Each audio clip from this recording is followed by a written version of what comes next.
আধাৰ cheated account number ইয়াত তোমালোকে কোনটো একাউণ্ট নম্বৰ বহুৱাবা। এইটো হৈছে BA ফাৰ্ষ্ট ছেমিষ্টাৰ নিযুত মইনা আঁচনিৰ ফৰ্ম। আধাৰ চিটেড একাউণ্ট নম্বৰ, ইয়াত এটা একাউণ্ট নম্বৰ দিবলৈ দিছে যিটোত নেকি তোমাৰ আধাৰ কাৰ্ডটো চিটেড হৈ আছে। চিটেড আৰু DBT দুয়োটা একেটাই বস্তু হয়। এতিয়া কথাটো হ'ল তোমালোকৰ আধাৰ কাৰ্ডটো কোনটো একাউণ্টৰ লগত লিংক হৈ আছে, অৰ্থাৎ DBT লিংক হৈ আছে বা আধাৰ চিট হৈ আছে, তোমালোকে কেনেকৈ চেক কৰিবা। আধাৰ চিটেড কোনটো একাউণ্টৰ লগত জড়িত হৈ আছে কেনেকৈ চেক কৰিবা তাৰ সম্পূৰ্ণ প্ৰচেছটো দেখুৱাম। তোমালোকে যিকোনো এখন ব্ৰাউজাৰ অপেন কৰি তাত লিখিবা NPCI লিখি তোমালোকে সার্চ করে দিবা। প্রথম লিঙ্ক এটা ওলাই আহিব NPCI, এই লিঙ্কত তোমালোকে ক্লিক করে দিবা। এতিয়া তোমালোকে স্ক্রল ডাউন করে একেবারে তললৈ আহি যাবা।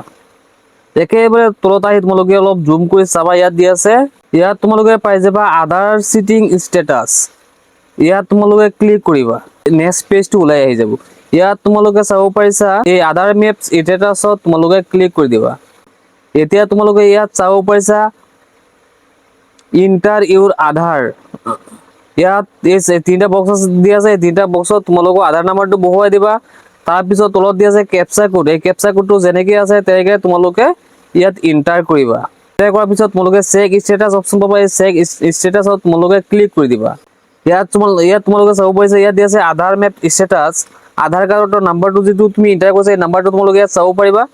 মেপ স্ট্যাটাসটো ইনাবল দেখুৱাই আছে, ইনাবল ফৰ DBT লিংকটো ইয়াত অকে আছে।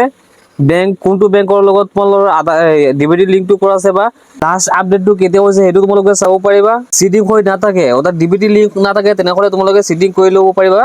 তাৰ বাবে তোমালোকে এক নম্বৰত দি আছে আধাৰ চিটিং, ইয়াত তোমালোকে ক্লিক কৰিবা।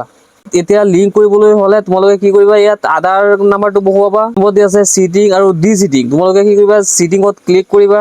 তাৰপিছত তোমালোকে কোনটো বেংক কৰিবা এই বেংকটো তোমালোকে ইয়াৰ পৰা সিলেক্ট কৰিব লাগিব। ইয়াত বহুত কেইটা বেংক আছে, তোমাৰ যোনটো বেংকৰ লগত তুমি চিটিং কৰিবা অৰ্থাৎ DBT লিংক কৰিবা সেইটো বেংকত তোমালোকে ইয়াত ক্লিক কৰিবা। যদি নতুনকৈ তোমালোকে কৰিব বিচৰা তেনেহ'লে ফ্ৰেছ চিটিঙত তোমালোকে ক্লিক কৰিবা। একাউণ্ট নম্বৰটো এণ্টাৰ কৰিবা, কনফাৰ্ম একাউণ্ট নম্বৰ এণ্টাৰ কৰিবা। তাৰপিছত ইয়াত বাকচ আছে, বাকচটোত ক্লিক কৰিবা। ইয়াত কেপচা কোডটো আছে, কেপচা কোডটো তোমালোকে যেনেকৈ আছে তেনেকৈ তোমালোকে কেপচা কোডটো ইয়াত এণ্টাৰ কৰিবা। তাৰপিছত সাবমিট অপশ্যন আছে, সাবমিটত ক্লিক কৰাৰ লগে তোমালোকৰ DBT লিংকটো হৈ যাব, অৰ্থাৎ চিটিংটো হৈ যাব। এনেকুৱা গুৰুত্বপূৰ্ণ ভিডিঅ'বোৰ পাবলৈ হ'লে আমাৰ এই চেনেলটো ফ'ল' কৰিবা, ইউটিউবৰ চাই থাকিলে ছাবস্ক্ৰাইব কৰিবা। আজিৰ ভিডিঅ'টো এইখিনি আছিলে, লগ হ'ব নেক্সট ভিডিঅ'ত।